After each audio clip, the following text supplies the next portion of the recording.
హనుమంతులు గారు నమస్తే సార్. నమస్కారం అండి. సార్, ఎప్పుడు బడ్జెట్ అన్నా కూడా రకరకాలు ఉంటాయి. అన్ని రంగాలకి కేటాయింపులు, తర్వాత జియో పాలిటిక్స్ సవాళ్ళ నేపథ్యంలో కేంద్రం తీసుకుంటున్న కొన్ని నిర్ణయాలు, కొన్ని కరెక్షన్స్ ఇవన్నీ ఉంటాయి. కానీ లార్జర్ సెన్స్లో సామాన్యులు ఎక్కువ మంది ఎదురు చూసేది ఈ ఆదాయ పన్ను స్లాబ్లో ఏమైనా మార్పులు చేస్తారా అనేది ఎక్కువ చూస్తారు.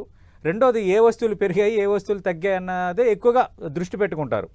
ప్రధానంగా ఈ ఆదాయ పన్ను స్లాబుల విషయంలో ఏమైనా మార్పులు ఉండే అవకాశం ఉందా, లేదంటే పాత రిజిమే కంటిన్యూ అయ్యే అవకాశం ఉందా? గత సంవత్సరము స్లాబ్ 7 లక్షల నుండి 12 లక్షలు పెంచారు సార్.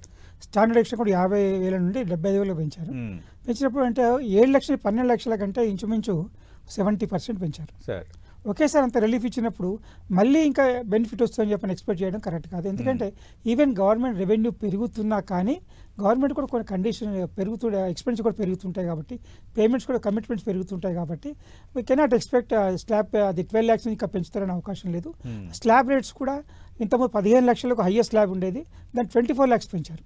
దానివల్ల ప్రతి వ్యక్తికి 1,10,000 రూపాయలు ఇన్కమ్ ట్యాక్స్ మిగులుతుంది. మీరు అన్నారు ట్యాక్స్ ఇది ఏ వస్తువు ధర తగ్గుతుంది అనేది.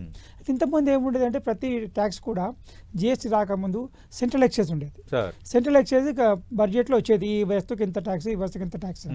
కానీ జిఎస్టీ వచ్చిన తర్వాత సెంట్రల్ ఎక్సైజ్ పోయింది, అందులో కలిసిపోయింది కాబట్టి దాని మీద జిఎస్టీ కౌన్సిల్ తప్ప ఈవెన్ కేంద్ర ప్రభుత్వానికి కూడా ఎలాంటి నిర్ణయం తీసుకునే అవకాశం లేదు. ఓన్లీ థింగ్ తీసుకునే అవకాశం ఏంటంటే ఇంపోర్టెడ్ వస్తువులు ఏవైతుంటాయో దేశం దిగుమతి చేసుకున్న దాని మీద కస్టమ్ డ్యూటీ పెంచే అవకాశం, తగ్గించే అవకాశం ఉంది.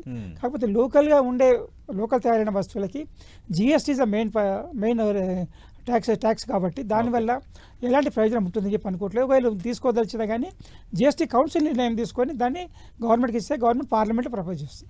ఈ విధంగా ఉంటుంది తప్ప జిఎస్టీ కౌన్సిల్ లేకుండా గవర్నమెంట్ ఎలాంటి నిర్ణయం తీసుకునే అవకాశం లేదు. ఇది వస్తువుల విషయంలో. ట్యాక్స్ స్లాబ్ల విషయంలో మాత్రం ఎలాంటి మార్పు ఉండే అవకాశం లేదు. ఉంటే ఉండొచ్చు కానీ పెద్దగా ఉండకపోవచ్చు నా ఉద్దేశం.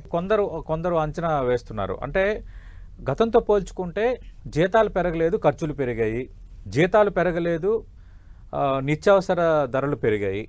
అందుకు ఇది మ్యాచ్ కాని పరిస్థితిలో ఉంది కాబట్టి కొంత మీరు అన్నట్టుగా 87A కింద ఉన్న 12 లక్షల స్లాబ్ని కొంత పెంచగలిగితే, కొంత ఒక 15 lakhs వరకు పెంచగలిగితే కొంచెం ఆ ఉపశమనం వల్ల పబ్లిక్ మళ్ళీ కొంత ఖర్చు పెడతారు, దానివల్ల కొంత ద్రవ్యోల్బణం అనేది కరెక్షన్ అవుతుంది అన్నది కొందరు అంటున్నారు. Is there any possibility?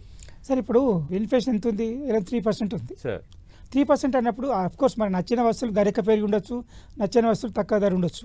అంటే ఇప్పుడు ఆఫర్స్ డిస్కౌంట్స్ ఇస్తున్నారంటే తగ్గినట్టుగా ధర అది నెగటివ్ ఇంపాక్ట్. అది పాజిటివ్గా వచ్చేసరికి అది కొన్ని ధరలు పెరిగి ఉండొచ్చు.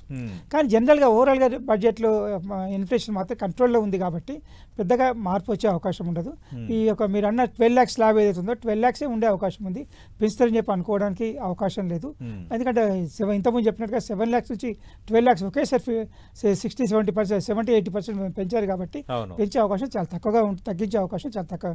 అంటే స్లాబ్ థ్రెషోల్డ్ లిమిట్ పెంచే అవకాశం తక్కువగా ఉంటుంది.